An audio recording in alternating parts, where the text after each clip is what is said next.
seen all over Pinterest and Instagram these really adorable flower rings and other accessories, so I thought that today I could show you how I make these. For this project you will need beads of similar or different sizes, stringing material, I'm using 0.3mm nylon cord, scissors, a ruler and tweezers.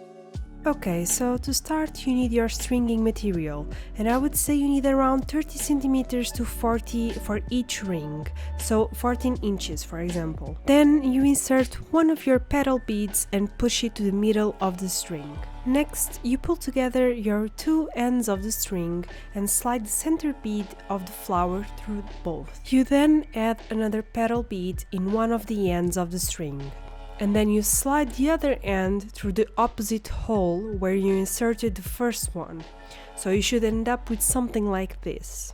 Insert two petal beads into one of the ends and slide that end through the first petal bead we inserted.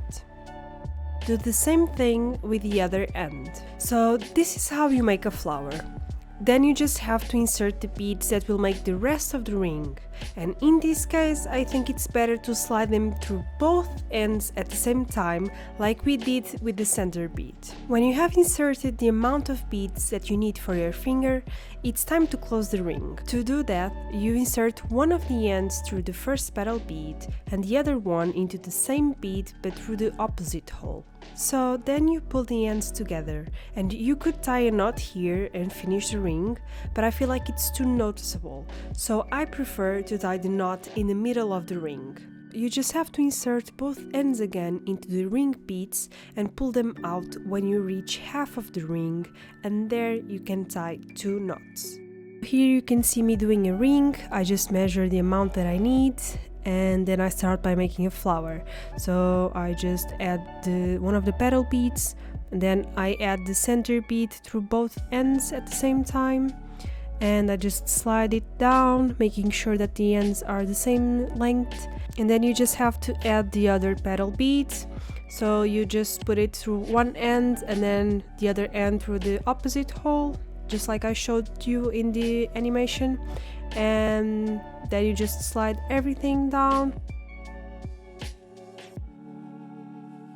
Then it's time to add the other petal beads, so just slide two through one of the ends, then put it back through the first petal bead and do the same thing with the other end.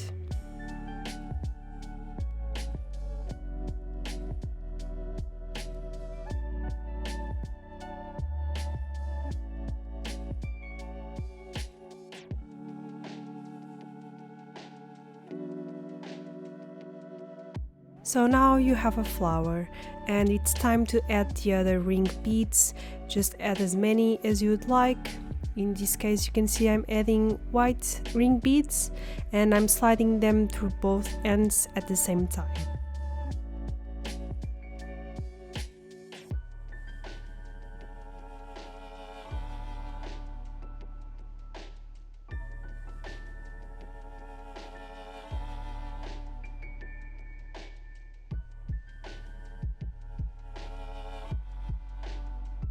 When you have added the amount of beads that you need for your ring size, it's time to connect everything. So just slide one of the ends through the first petal bead and the other end through the opposite hole. Then slide both of your ends through the ring beads again until you reach half of the ring, and then tie the knots there. You might have to slide the ends through 3 or 4 beads at a time to make it easier.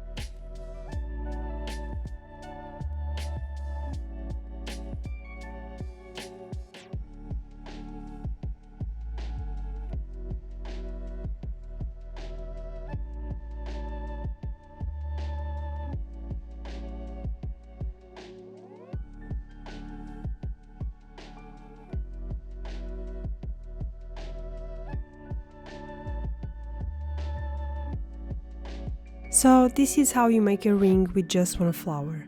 To be honest, even though it looks simple and it is simple to make, I feel like this one is a bit trickier to look nice, since you only have one flower and it is the center of attention, so it has to look perfect. And when you have multiple flowers in a ring, that problem is gone.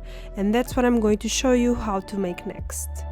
To do a ring with multiple flowers, you start the same way as the other one and make a flower. After that, you insert the other ring beads, but instead of inserting both ends into the bead at the same time, you insert them through opposite holes. In this case, I used 2 beads, but you can use as many as you'd like. Then it's time to make another flower. You insert the first petal bead like you inserted the blue ones, and the center bead like we did before, as well as the other petal beads. The big difference here is when you insert the rest of the petal beads. If we did like before and inserted 2 beads on each end, we would end up with both ends on the first petal bead of this flower. And to continue the ring, we would have to insert our ends back into the just added petal beads. You can do that, but I think that's unnecessary and takes longer. My suggestion is to add the other 2 petal beads into the same end as the other 2 and pull it through the second petal bead. So you still get a flower, but this means that one of your ends will take a longer route than the other one. So make sure to switch which end takes the petal beads so that they stay the same size. After you do this process as many times as you would like, it's time to finish the ring, but in this case you can tie the knots right away since that flower is not going to be centered, so it's not very noticeable. I just like to go again through the last ring bead before knotting so it's more secure. So now that you know how to make the basics, you can do your own adaptations with different color beads, different sizes, different chain patterns, whatever you prefer. You can also do necklaces, bracelets and earrings with this pattern and try different strings to see what suits you better. Some tips that I think are useful. If you want a cohesive look on your accessories, buy better quality beads, because cheap ones tend to have different sized and shaped beads, as you can see here. If you can't insert another flower in your ring because it becomes too loose, but it is still too tight without it, just add ring beads until it fits your finger nicely. And that's it. Thank you so much for watching, and I hope that this tutorial was useful, and I will see you in my next video. Bye bye!